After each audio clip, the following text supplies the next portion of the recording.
The Biden administration announced steps it is taking to crack down on Russia for evading sanctions by targeting a Russian bank, a cryptocurrency mining company, and an oligarch named Konstantin Malofeyev. All this is another reminder of the criminal lengths Vladimir Putin has gone to over the years to outlast his enemies. In a new book, Bill Browder, who invested heavily in Russia until he watched Putin amass a vast fortune and eliminate literally his adversaries, describes in detail how Putin operates. It's titled Freezing Order, a true story of money laundering, murder, and surviving Vladimir Putin's wrath. I spoke with Browder a short time ago. Bill Browder, thank you very much for joining us. The term freezing order, what does that mean? What does that refer to? It refers to freezing the assets that belong to somebody who's obtained them through criminal means. And that was one of the tools that we used to go after the people who profited from Sergei Magnitsky's murder and people in the Putin regime. But what's so gripping in this book is that just one close call after another. You had moments that have to be seared into your memory. I was in Madrid.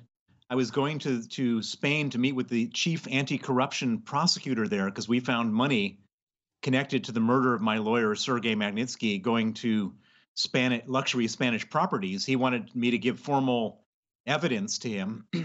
And on the day of my meeting with the prosecutor, I'm walking out of my hotel room, and there's two Spanish police officers standing outside my room who are there to arrest me on a Russian Interpol warrant. So one branch of Spanish law enforcement wants me to give evidence. Another one wants to arrest me on behalf of the Russians who I'm giving evidence against. I mean, it was shocking. And thankfully, I tweeted out the whole incident as it was happening, as I was being arrested. And by the time I got to the police station, there had been 50 calls to Interpol, 50 calls to the Spanish Interior Ministry, and a couple hours later, they let me go. But if they had sent me back to Russia, I would have been killed. That's how much Putin hates me.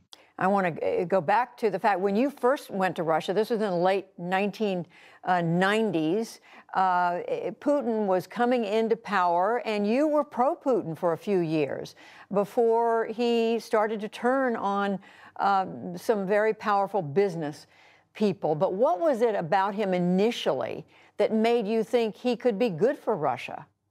Well, so the thing was that he came in and replaced a man named Boris Yeltsin. Boris Yeltsin was the original president after the fall of the Soviet Union, and Boris Yeltsin was he was a crazy guy. He was sort of drunk. He allowed the oligarchs, these 22 oligarchs, to steal 40% of the country, and the rest of the Russians were living in destitute poverty. And so I and everybody else in the country was desperate. We were all desperate for somebody to restore order. And Putin comes in and he presents himself as a modern technocrat.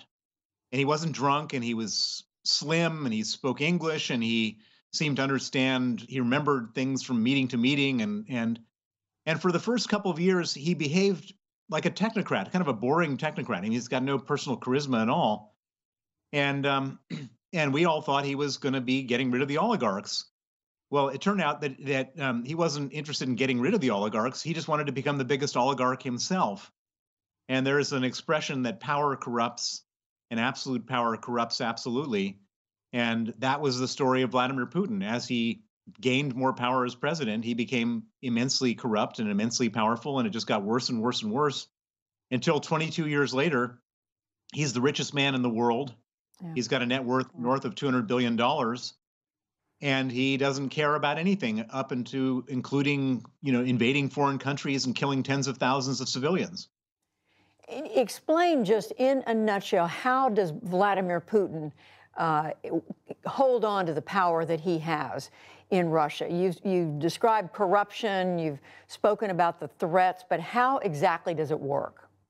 Well, it's very simple that he pretends there's a democracy, but anybody who wants to become a challenger to him gets killed, like a man named Boris Nemtsov, gets imprisoned, a man named Alexei Navalny, or gets exiled, like Garry Kasparov, the chess champion. So there's no competition. And then anybody who shows up who wants to, run against him, looks at these examples and said, well, I don't want to do that. And at the same time, if he's ever starting to worry about the people in Russia, getting tired of him, he starts a war. This is the third war that he's started. One was in Georgia in 2008. Right. The second one was Crimea 2014. And this is the third one. And every time he starts a war, his approval ratings rise. I mean, it's almost like mechanical, automatic. And that's how he stays in power. Given what you know about him, Bill Browder, what do you believe he wants right now?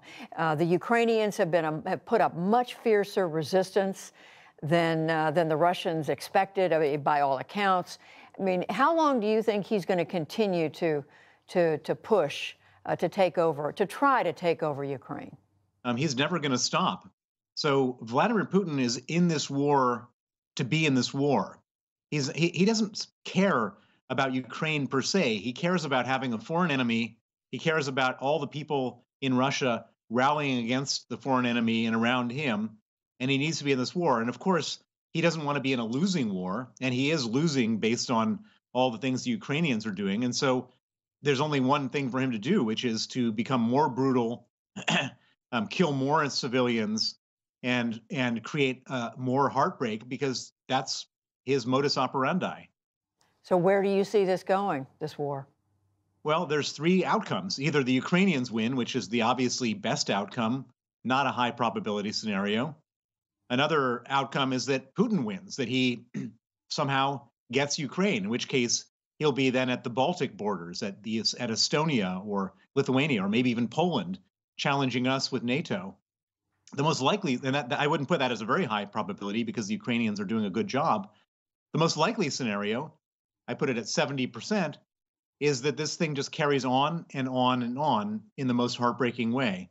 Bill Browder, the book is Freezing Order, a true story of money laundering, murder, and surviving Vladimir Putin's wrath. Thank you very much. We appreciate it. Thank you.